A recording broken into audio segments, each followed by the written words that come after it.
2 days later, I returned to the Armstrong house to tell them Daisy would be released soon for burial. I was angry with myself that I couldn't bring them better news. I wasn't prepared for more tragedy.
Good morning, Colonel Armstrong.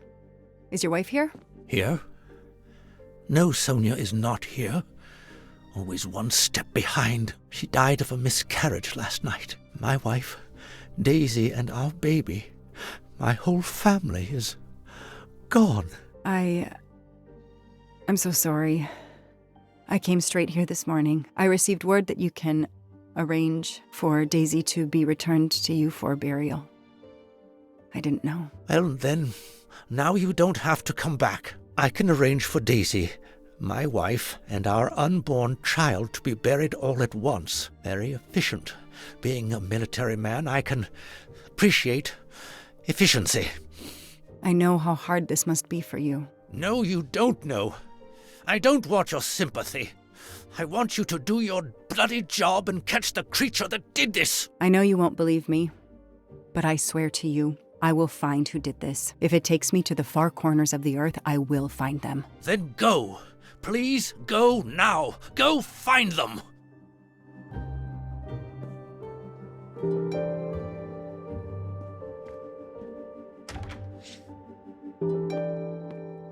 The house that once held the laughter of a child now feels so empty.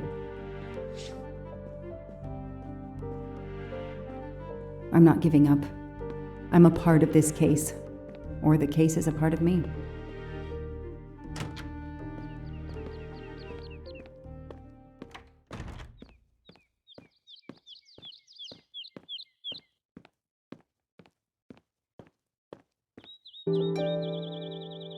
All units, Hike is in the vicinity of the cabin where Daisy Armstrong was found, spotted a pickup truck drive through the barricade tape, and then head up the dirt road toward where the subject cabin is located. Any car nearby who can respond? Unit 28, we can respond, but we're a ways away.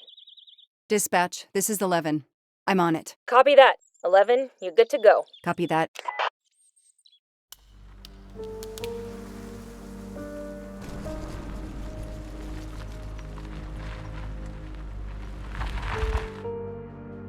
Okay, there's the pickup.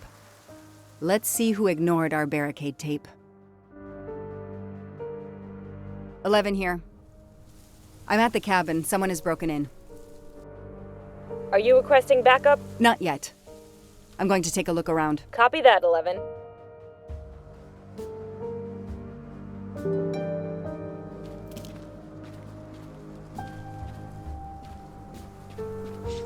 Somebody ignored the barricade tape.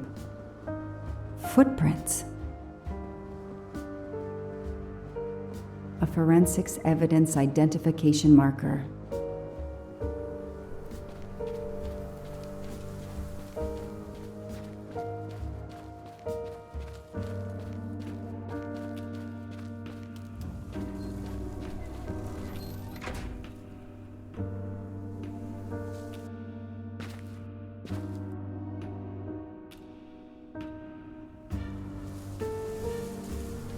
Don't shoot, officer. I'm on your side. Sir, keep your hands where I can see them. Sure, no problem. Sir, this is a crime scene. Who the hell are you? I'm a reporter. Boston 6 News. You can get us on cable even here in the mountains. They haven't heard of crime scene tape in a big city like Boston? All right, that wasn't my best move. I got all excited. I didn't expect to find the place deserted. It was hard to resist. You should have tried harder. I'm placing you under arrest. You should be thanking me. Look what you apparently missed and I found. We'll get to that, but you're going to answer some questions first. I'm more used to asking questions, but fire away. Who are you exactly? I'm Michael Clark, journalist for Boston 6 News. Off camera, but someday I'm going to be anchor. You just wait. Do you have a way to prove that? My press card's in my truck. What are you doing here? You should know a crime scene is off limits. I'm investigating the Daisy Armstrong kidnapping like you. Does the pickup parked in front of the cabin belong to you? Yes, indeed, it's mine. I'll check. Show me your hands. I'm gonna cuff you. I'm sure we can work out a deal. Put your hands in front of you.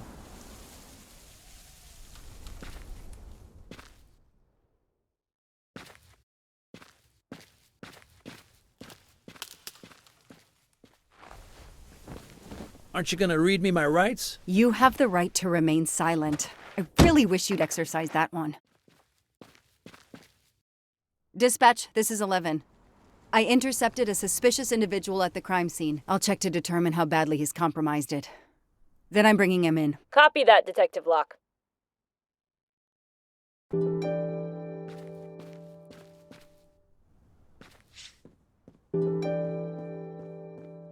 A forensics evidence identification marker.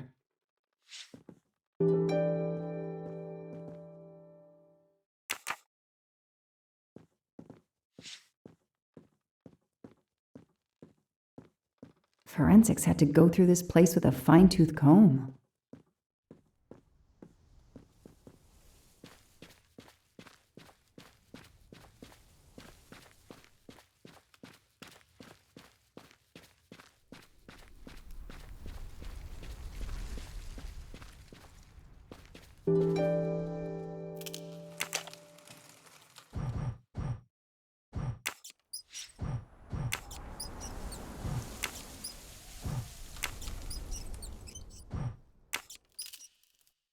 Yes! I knew I could do it. I can always use safecracking as a career move.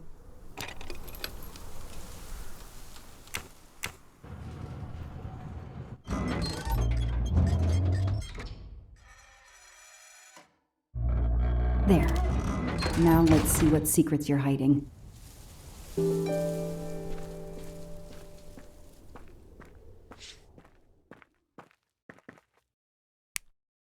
What the hell is that gas can doing here?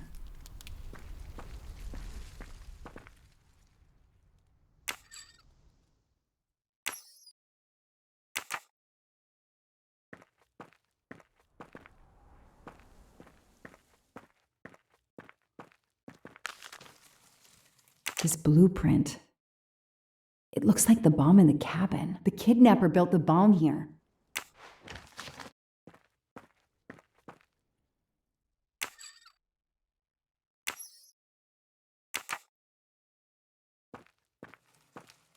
This bunker looks like it's as old as the cabin. Everything is falling apart.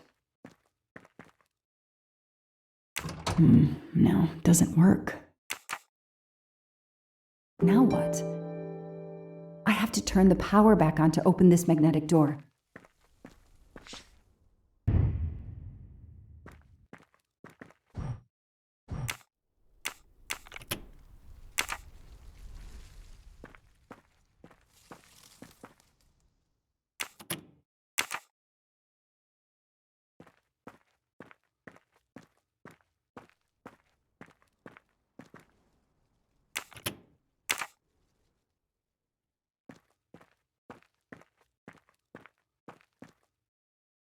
Let there be light.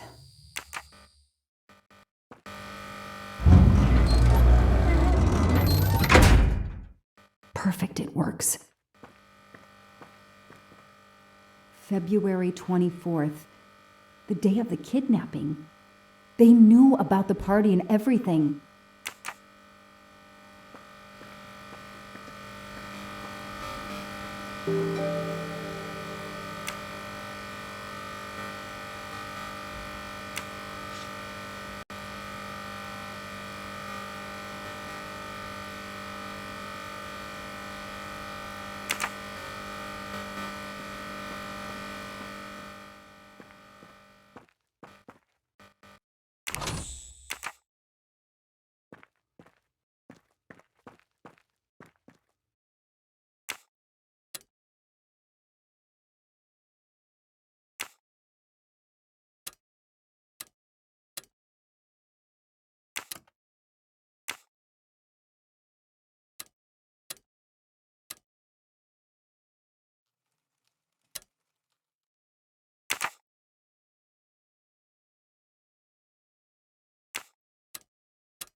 Yes!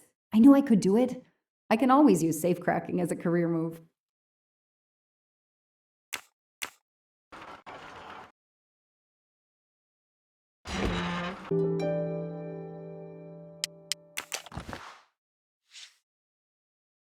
It's Daisy's hair clip, the same as the picture I saw at the Armstrong house. An expensive-looking pen with the initials JM? What's its story? That looks like a hair caught in the band around the money. Forensics will tell me for sure, but that doesn't look like Daisy's color. These get locked up again until forensics get here.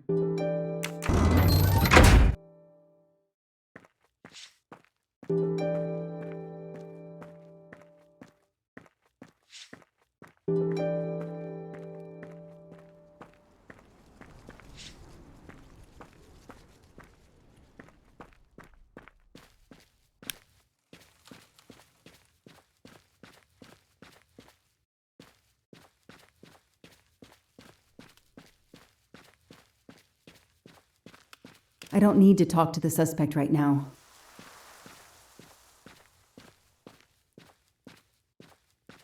I don't need to talk to the suspect right now.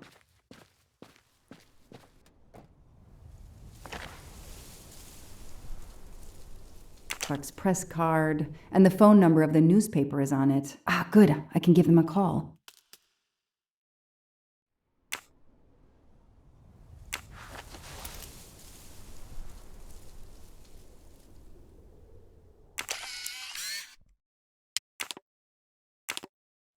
Candid photos of the entire Armstrong family. A reporter just doing his job.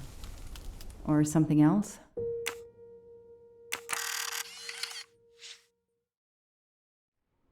The glove compartment is closed.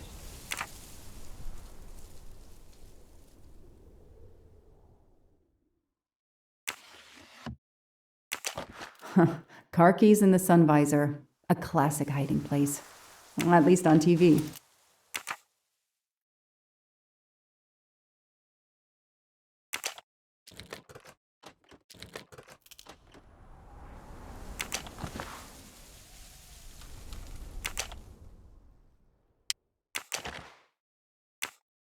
Clark's driver's license seems to be in order.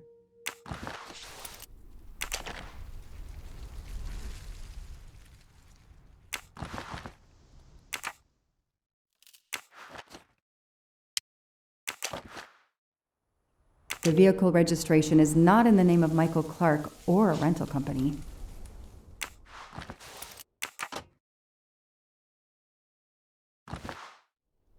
Telephoto lens. Not so surprising for a journalist.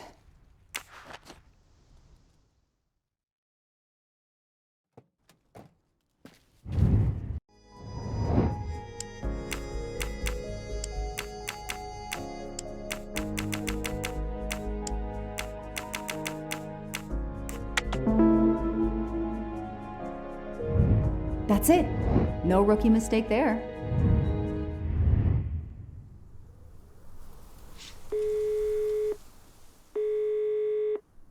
Hi, I'm Detective Joanna Locke, Berkshire Police. I'd like to speak to an editor, please. One moment, please.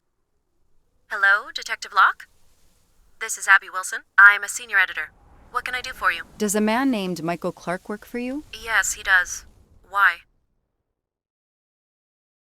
When was the last time you heard from him? Oh, it's been at least 7 or 8 months. That's not unusual. He works in the field? Yes, Michael Clark is what we call a stringer. He works as a freelancer, comes up with a story we can use, we pay him, then we don't hear from him again for several months.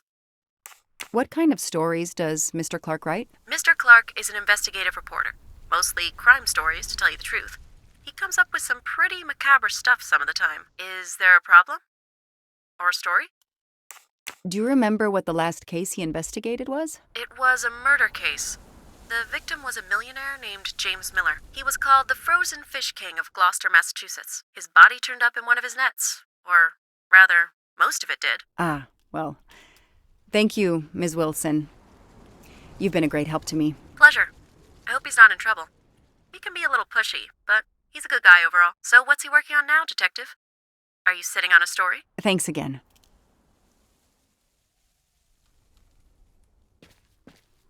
I don't need to talk to the suspect right now.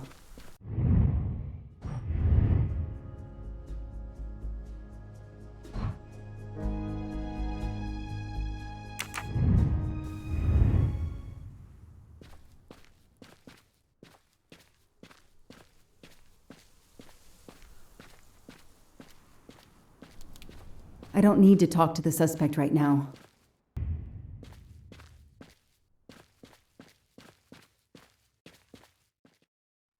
The gas can I found in the bunker would match this outline perfectly. Okay, time for forensics to attack that bunker. And Clark?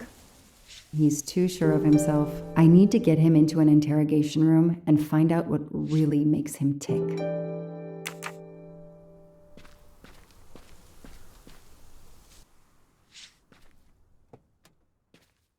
I know my rights. You can't keep somebody locked up in a car like this, you know. You wouldn't do it if I was a dog. Do they have bathrooms at the station? I have the right to make a phone call, Detective whatever your name is. That phone is an outside line. Hello, boss. It's Michael Clark. I'm still on the Armstrong kidnap, but there's a small problem. I got caught being someplace I shouldn't be. I'm at the police station. No, I'm not under arrest. Just questioning. Fire me. Why? The station's integrity? You're kidding me, right? If you think I've screwed up that badly, then fire me. Got that? Fire me. Yes, do it. That didn't go well. I think I got my point across. What happens now? Go ahead. Then we'll have a chat.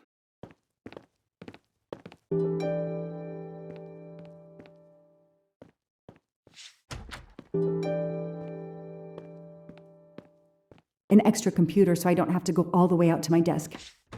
This is all a game to him, and he doesn't expect to lose. Case files. A lot of them for our tiny town. The only comfortable chair in the whole station. But there's no time to rest. I'll add these to the file. Anything that will erase Clark's smile.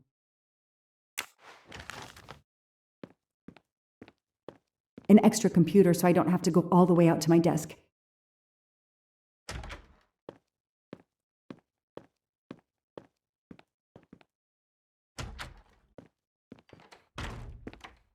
Now that we've taken your DNA, we can begin. Interview of suspect Michael Clark, 6 p.m., March 30th, 2019. This interview is being recorded. By elves behind the mirror, no doubt? You were arrested at a crime scene where you damaged police barricade tape. I'll pay for a new role. That's a Class A misdemeanor, and it carries a $500 fine. Oh, that's unfortunate. To begin with, where were you on the night Daisy Armstrong was kidnapped? I was watching TV in my motel room, but I had my police scanner on. I heard the first reports that the little girl was missing. No way the police at the scene were going to let me get close. I set my alarm so I could get on the story first thing in the morning and tried to sleep. It was difficult. Can anybody confirm where you were? No, afraid not. I was alone and sleepless. A sad combination. And I realized a bad alibi.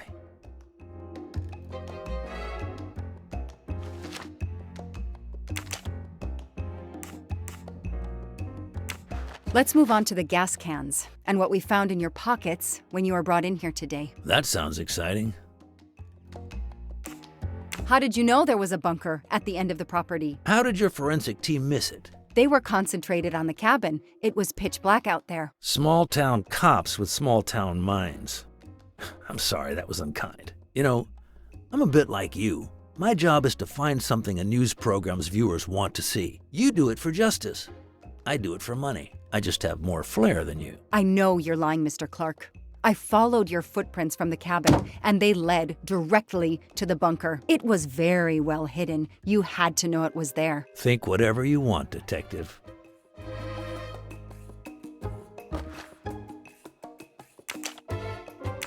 You say you're a journalist, a stringer for Channel 6 News in Boston. I sell my stuff to lots of media outlets. How is your editor doing? Last time we spoke, she was fine. But that was months ago. What's her name again? I work for lots of stations and lots of editors. She knows your name, but you don't remember hers? I'm not great with names. It's Kelly Johnson. Oh yeah, Kelly. I just made that name up. Good for you. Her name is Abby Wilson. Mr. Clark, you lie like you breathe. Huh. Well, that was mean. He thinks he's invincible. I need to play his ego. That's the key. What are you doing in the Berkshires? And what is your connection to the Armstrong case? For the past few months, I've been working on a big case. Boston 6 News was looking forward to my next story. The Armstrongs have been on my list of potential targets for a long time. I changed gears when Daisy was kidnapped and started investigating the Armstrongs.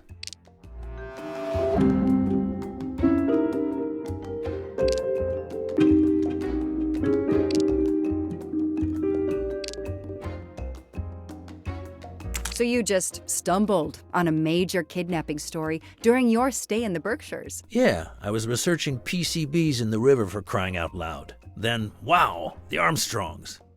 That's not a Science Sunday report. That's a lead. Sometimes you just get lucky. Your camera in the pickup. There were photos of Daisy from before she was kidnapped. The Armstrongs are a famous family like the Kennedys or Hollywood couples. Gossip sites love them. People want to see how they live. I started out just stealing candid shots. Paparazzi live on getting that one exclusive shot. Steamy, intimate, whatever. Then when the kidnapping happened, I realized I was here first. What an opportunity, and I jumped at it. You have an answer for everything. You're not very good at this, are you? How long have you been on the job? Long enough to put you away for life, if you killed that little girl.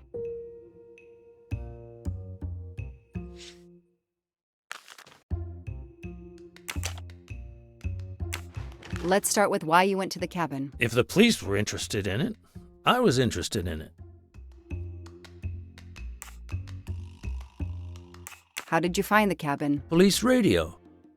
I heard the forensic team getting directions. Then, when they finally left the scene late this morning, I jumped in my pickup and hurried on up the mountain. You tore the tape at the entrance to the property and stomped all over the house. This constitutes a serious violation of a crime scene, Mr. Clark. I'm aware of that. I'm sorry. I'll pay the fine. But I got carried away. It isn't often I get a crime scene all to myself. He's enjoying himself. I need to throw him off balance somehow. Surprise him into making an error. Explain to me again how you got to the crime scene. I listened in on the police radio frequency. Anybody can do it with a scanner. I headed for the crime scene in my trusty pickup, like I've done for years. After the forensic team left, I needed to see the crime scene for myself. I got to the bunker just before you arrived.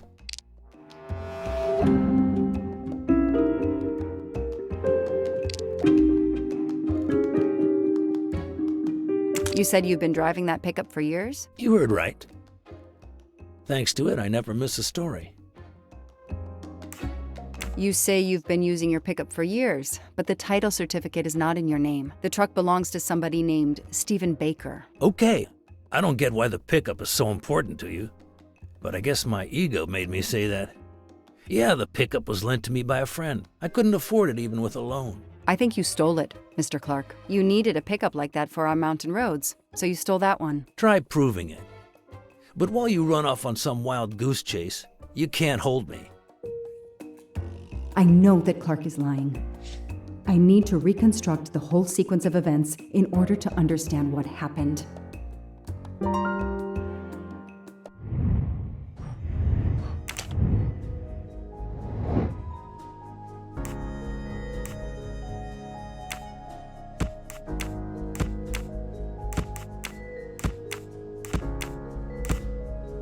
Come on, Joanna. That's a...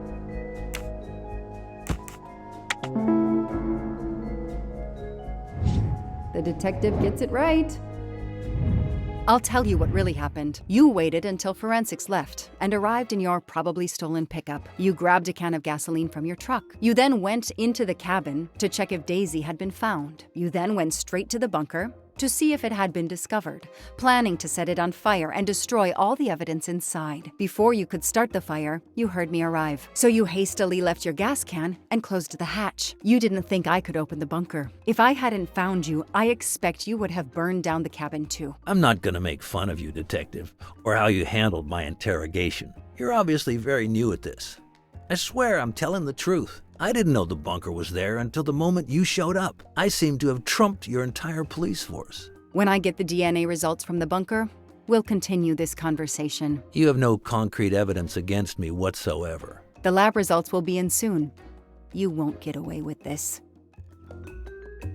See that call? That's your arrest warrant and a one-way ticket to prison. I'll be right back.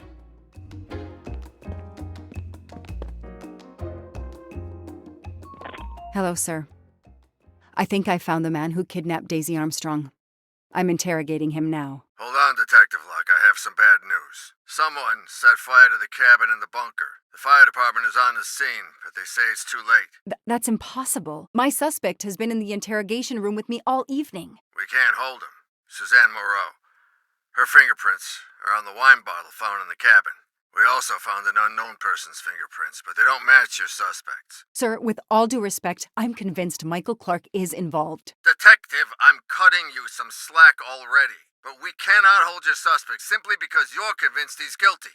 We have evidence that Suzanne was working with an accomplice, Noah Garrity. I order you to release the reporter and arrest this Moreau. Let me just check my last lead. The DNA analysis of the hair found in the bunker safe. The results just came in. I know how hard this is. Okay. Get the DNA results. Detective Locke, I will give you 1 hour maximum. Then you close the file and arrest Suzanne Moreau. Thank you, sir.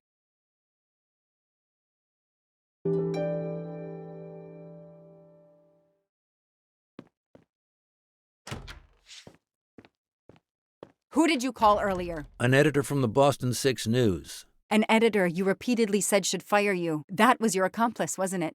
You were telling him to start the fire. An accomplice?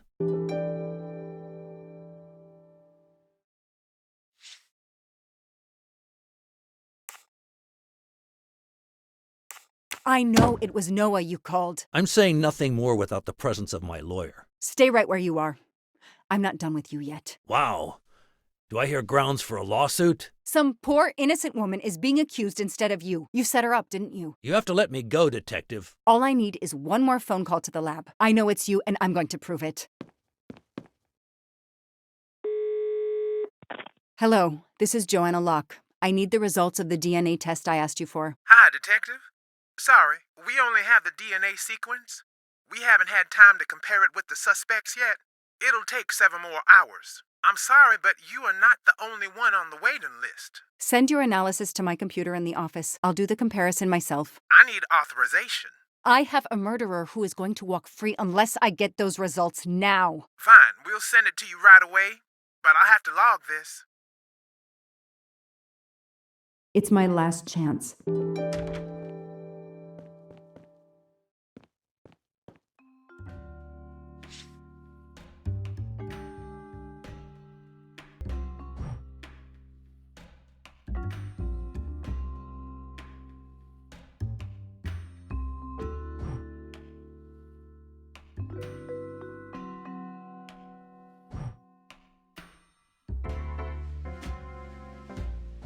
Oh, no. No! Suzanne? I don't understand. I was sure it would be Clark's hair. I'll have to let him go.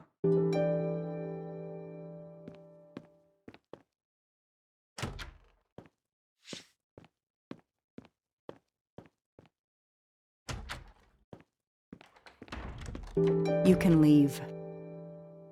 Sorry it didn't work out for you, Detective. Maybe you should consider a career change.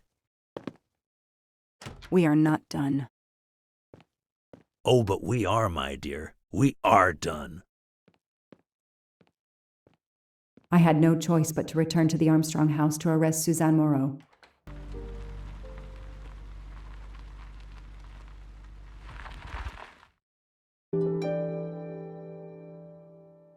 The arrest warrant for Suzanne Moreau.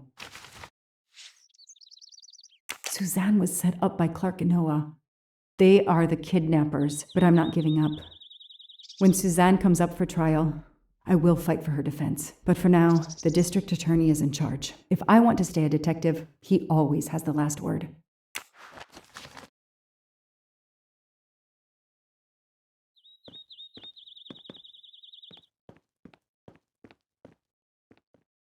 The door is wide open. How strange. Hey, is anyone there? Miss Moreau? Miss Moreau? This is Detective Locke.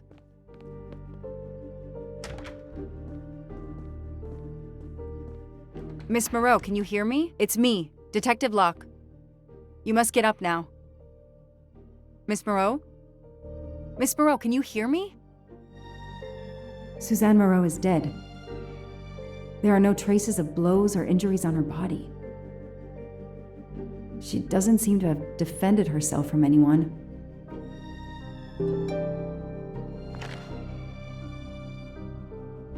It appears Suzanne killed herself by ingesting all these drugs.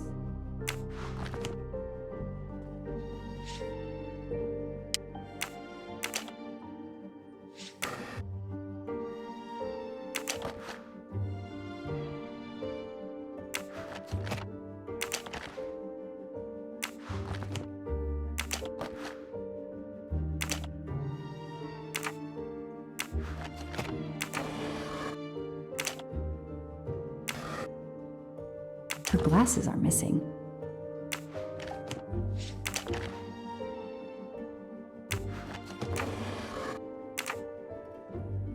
Suzanne's diary is missing.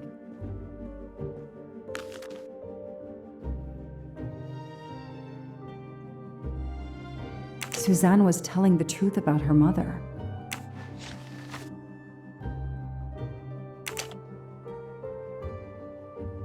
She must have realized at last how she'd been used. The death of her mother would have been an additional shock, and the self-righteous court of social media was as quick as usual to try and convict her.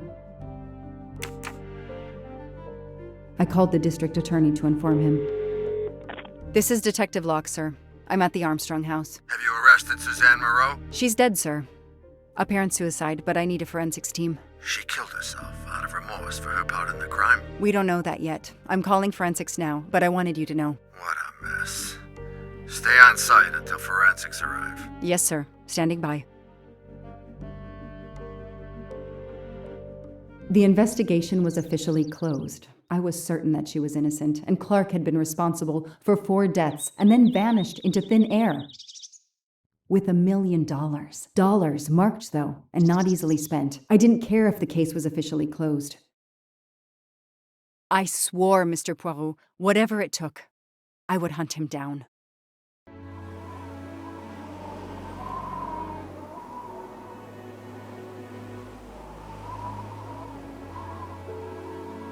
I waited for the forensics team, then went into the station to write my report. I was officially off the case. Thank you, mademoiselle. That obviously cannot be the completion of your story. If I might ask a question? Of course. Michael Clark, the reporter, he was Ratchet? Absolutely. I was the only law enforcement official to question Clark. I knew this wasn't his first kidnapping. You looked for similar cases. What do you Americans call the MMOs? Means, motive, and opportunity. Yes, I looked for someone in plain sight. Someone on the edge of a kidnapping case. Someone in plain view, keeping track of the investigations. An innocent witness, a concerned neighbor, even another reporter. And eventually you found a name behind an alias. Yes, I found a name. Cassetti, the real name. The real name of the man you call Ratchet is Cassetti. This explains much, mademoiselle, but not all. It explains why she is our #1 suspect. But not how she came to be on this train. Attends, she has grown pale. I don't know what's wrong with me. Excuse me, Mr. Poirot. I don't feel very well. You are exhausted and still feeling the effects of the drug. Stay with us, mademoiselle. One more effort. I need to know your recent movements. I snuck aboard the train. This I observed. You came directly to this room? Yes. Yes, and other than a couple of careful trips to the ladies yesterday, I never left this room. I didn't want to be spotted by Ratchet. Yesterday, I chatted with my roommate, Miss Schmidt, I think, here in our room. She brought me some dinner. I got very sleepy and nodded off. And now she nods off again. Is this a joke? She must be faking, so we can't interrogate her further, Poirot. No, Book. She really seems to have fallen asleep again. It is my fault. She must have been given a dangerous dose of sleeping pills last night. The effects should wear off soon, I hope, but I am afraid asking her to tell us her story was too much for her. Pinch her, Poirot. She's faking. Her eyes are dilated. She is not faking, and there will be no pinching. Dr. Constantine, please stay with her. Monsieur Book, ask the other passengers to gather in the dining car. There are still many questions I need to ask. But all of them together? Won't someone overhear your questioning the others? I will speak softly because I am trained to do so. They will speak softly because they want to. Very well. I will do as you say. I'll stay here to watch over Miss Locke.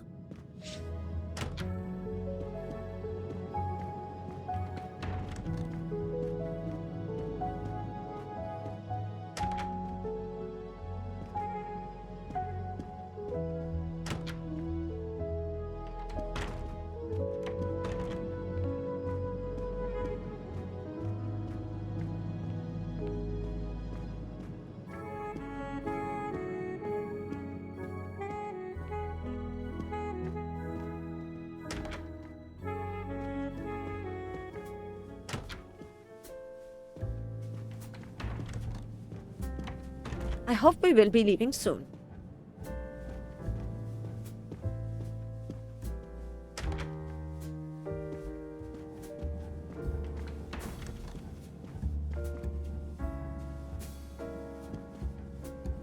I should go and interview the passengers in the restaurant car. I should go and interview the passengers in the restaurant car.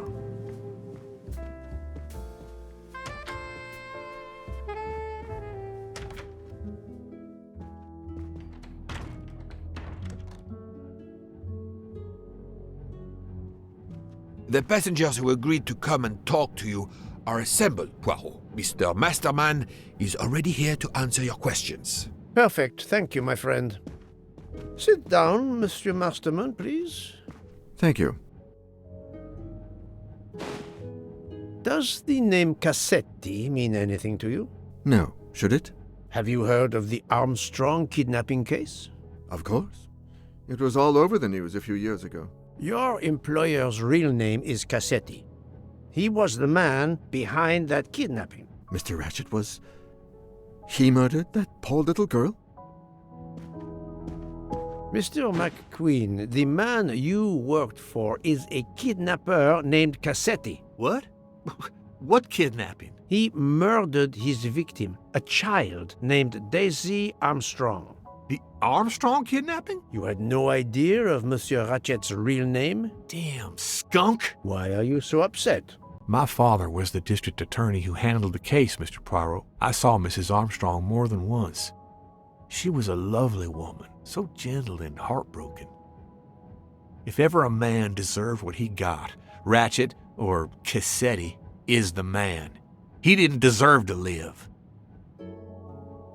Madame Olson, have you heard of the Daisy Armstrong case? No, I've never heard of it.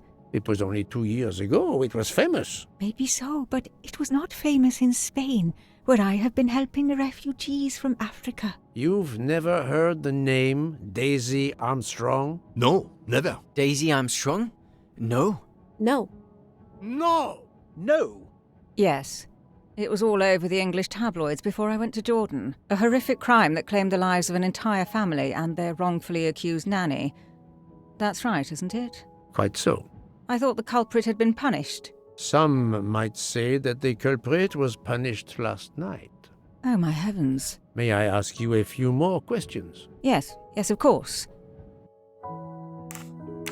You read about the crime, as you said, in the tabloids. Yes, that's right. For weeks, news of the royal family was eclipsed.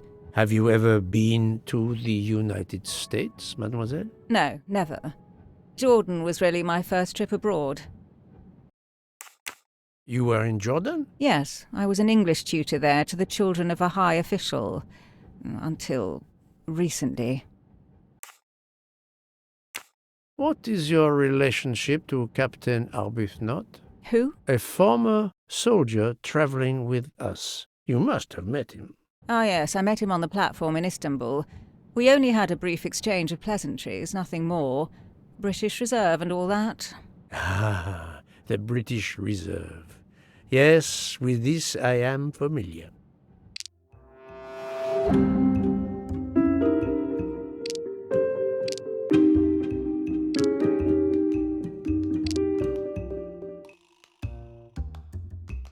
I know there is a clue somewhere to prove she's lying. Oh, the truth cannot hide from Poiro forever. Are you sure everything you have told me is accurate, Mademoiselle Debenham? Of course.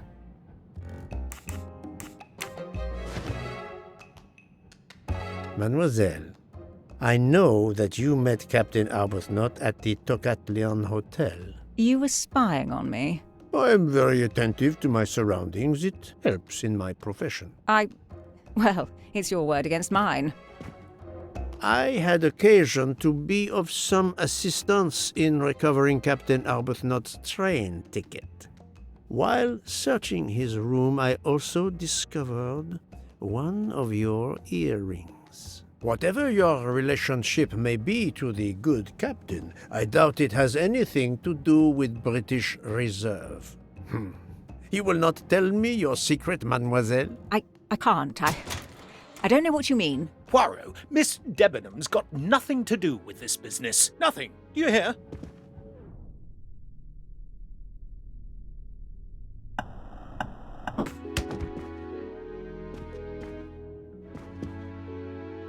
Archie, stop! Captain, no! This behavior is unworthy of an officer and a gentleman. Leave her alone! Have you no honor? Archie, we should go. Captain Arbuthnot, I am certain you are a brave soldier, but you are a poor actor. The truth is that your relationship with Miss Debenham is beyond doubt, Captain. Your reaction was apparently that of a man trying to protect the woman he loves. I might understand that if your relationship was some cleverly disguised secret, but it is not. You make puppy dog eyes at one another at every opportunity. You cannot hide your love. Everybody knows. I advise you to stop with your accusations, Mr. Poirot. I'm going to escort Miss Debenham back to her compartment. Make of that what you will. The captain and Mademoiselle Debenham are obviously adamant about not revealing their relationship, but this scene convinced me there is more that is not so obvious. This murder has everyone on edge. In my 25-year career, I have never seen such madness aboard the Orient Express. I understand, my friend. The more we learn, the more perplexing this train ride becomes. But we have other clues to pursue. What do you have in mind? The broken watch on Monsieur Ratchet's wrist, for example. And the handkerchief found near the body. Who does that belong to? This little drama we have just witnessed has not put you off the scent. Far from it, my friend. Will you return to your watch over Mademoiselle Locke? Yes, I will. Dr. Constantine can probably use a break. Good. Au revoir, Poirot.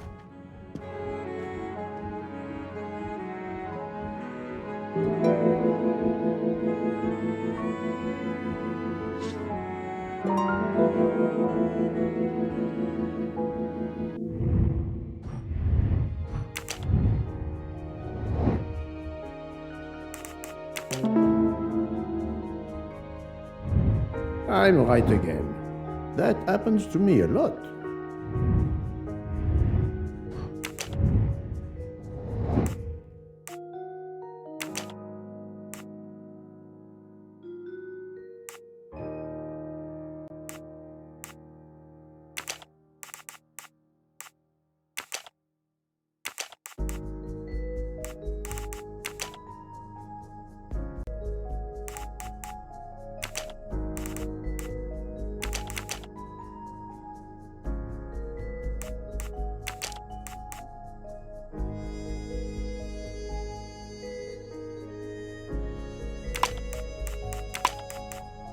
No, not good.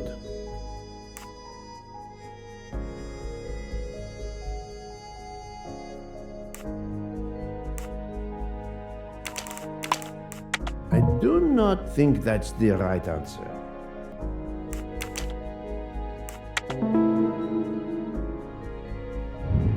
I'm right again. That happens to me a lot.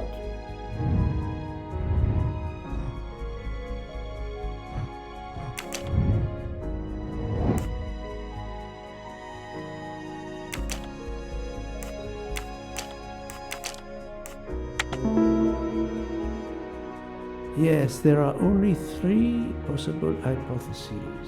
The watch has been tampered with, or it is out of adjustment, or it indicates the time of the murder.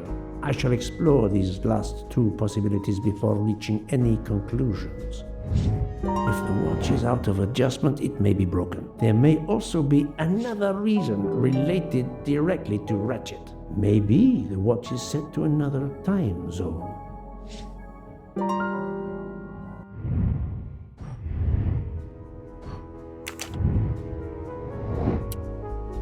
I do not think that's the right answer.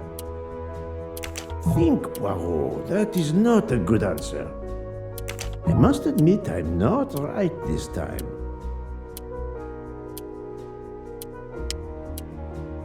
The watch was not defective because the second hand is still moving. That's the right answer.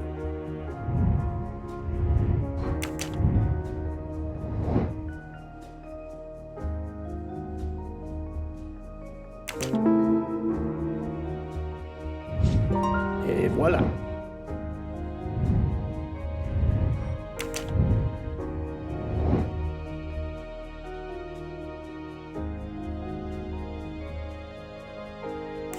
Well done.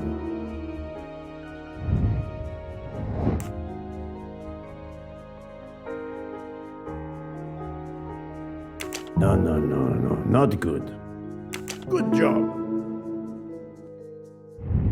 If this theory is correct, then the murder took place at 12:15 a.m.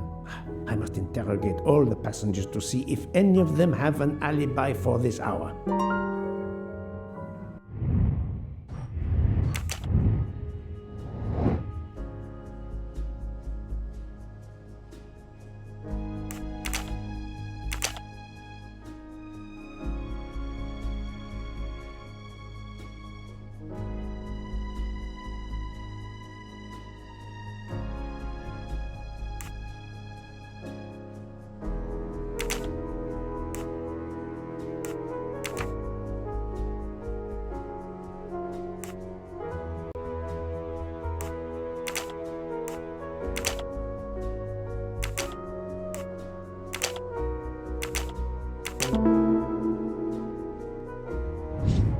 That was easy.